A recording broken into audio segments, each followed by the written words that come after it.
Good morning, good afternoon, good evening, and welcome to today's Caffeine for the Soul. So, in this week's podcast, I've been talking about three principles. I've been talking about these three basic truths about how life works and how the mind works, that when you start to see them and you start to see the interplay of them, they make sense of life in a whole new way. And because I work as a coach, I'm working most often with the mind.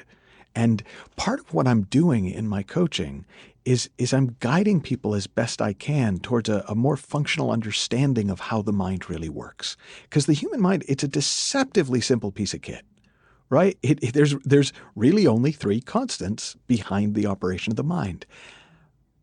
But it looks like there's so much more going on because those three constants can combine in an infinite number of ways to create an infinite variety of experience. So the first constant, I've been talking about it all week, just talk about it a little bit different, is what I call mind. And it's mind with a capital M because it's universal, it's not personal. And that intelligence is the source of your freshest wisdom. It's the source of your most relevant insights. It's the source of your common sense, of what just becomes obvious to you, what becomes what we call a no-brainer. Because it doesn't come from your memory, it doesn't come from what's stored in your brain. It comes from that intelligence behind the brain. And when you learn to listen to that deeper mind, it will guide you insightfully through life. The second constant is our capacity for experience. And I call it consciousness with a capital C because, again, it's universal. It's not your consciousness, it is consciousness. It is the universe being aware of itself. And so consciousness is what lets you experience everything. It's what lets you experience trees falling in the forest. It's what lets you experience the divine spark inside you that I talked about in the last podcast. And universal consciousness is, at least theoretically, it's infinite, right? It's the entire universe. But in any moment, we experience only a limited scope of that infinite potential, and that's our consciousness. So at the personal level, our consciousness is continually expanding and contracting like an aperture for a camera. And when it's expanded, we see more of what's really going on. And when it's contracted, it really looks like that pimple on your face is your face. And that is the only thing anyone will ever see. And how could you possibly go out when that's going on? I know you've never had that experience, but some people, when their consciousness is quite limited, that's what they see. Well, when your consciousness expands, it can expand all the way out to what Richard Buck called over 100 years ago, cosmic consciousness.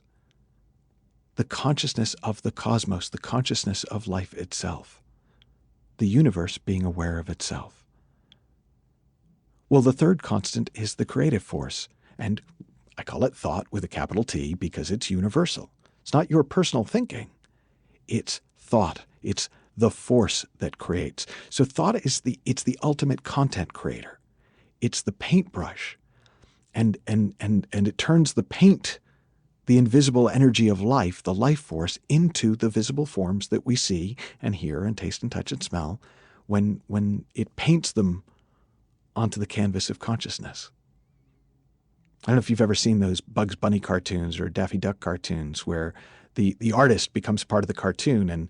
And there's one I remember where Daffy gets into a fight with the artist and he kind of tries to grab the artist's brush. And of course, the artist always wins because the artist is the one who wields the brush.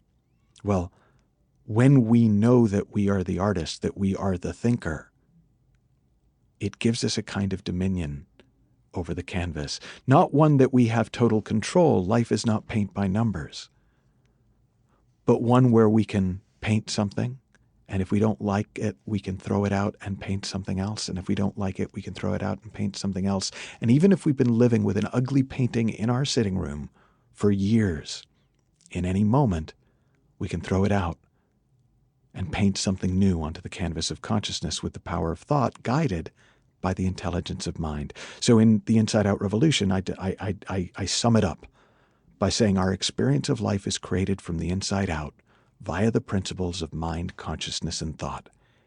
We're living in the feeling of our thinking, not the feeling of the world. And understanding that is ridiculously significant. Because as long as it looks like that your experience comes from outside of your own mind, you can't help but be caught up in a cycle of reactivity. You can't help but try to manipulate the world, manipulate people, manipulate things, manipulate outside forces, because that looks like the best way to avoid suffering and find happiness.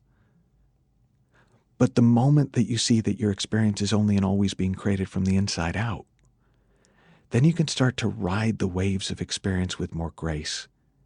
And you can start to create what you want to see in the world in harmony with that deeper mind.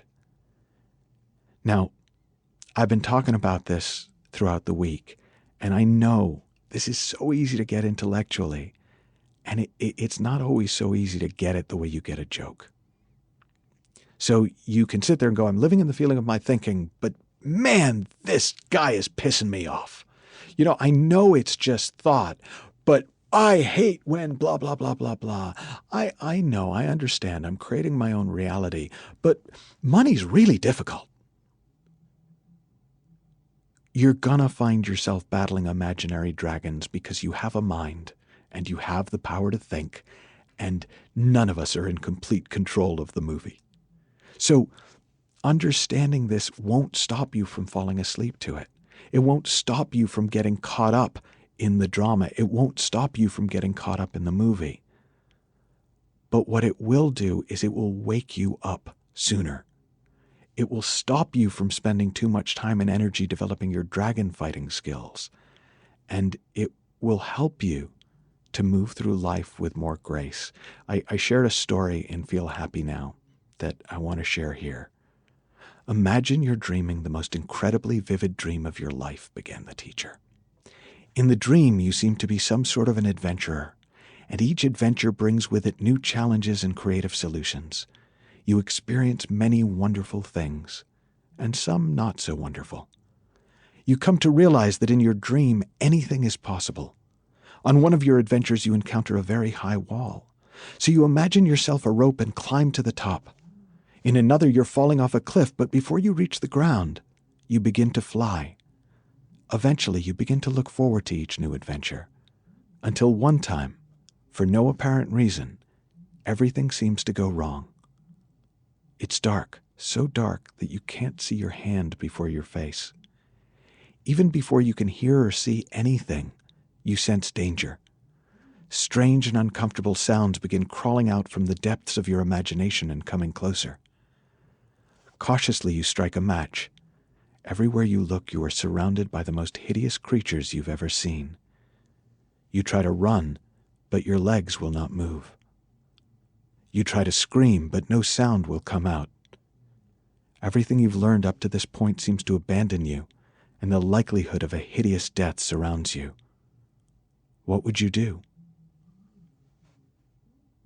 The student seemed lost in thought for many moments, and the teacher could see a range of fearful emotions play across her face as she lived the scenario fully in her mind. Suddenly and without warning, the student opened her eyes and began to laugh. I know what I would do, the student said. I would wake up. Have fun, learn heaps, may all your success be fun, and I'll talk to you soon.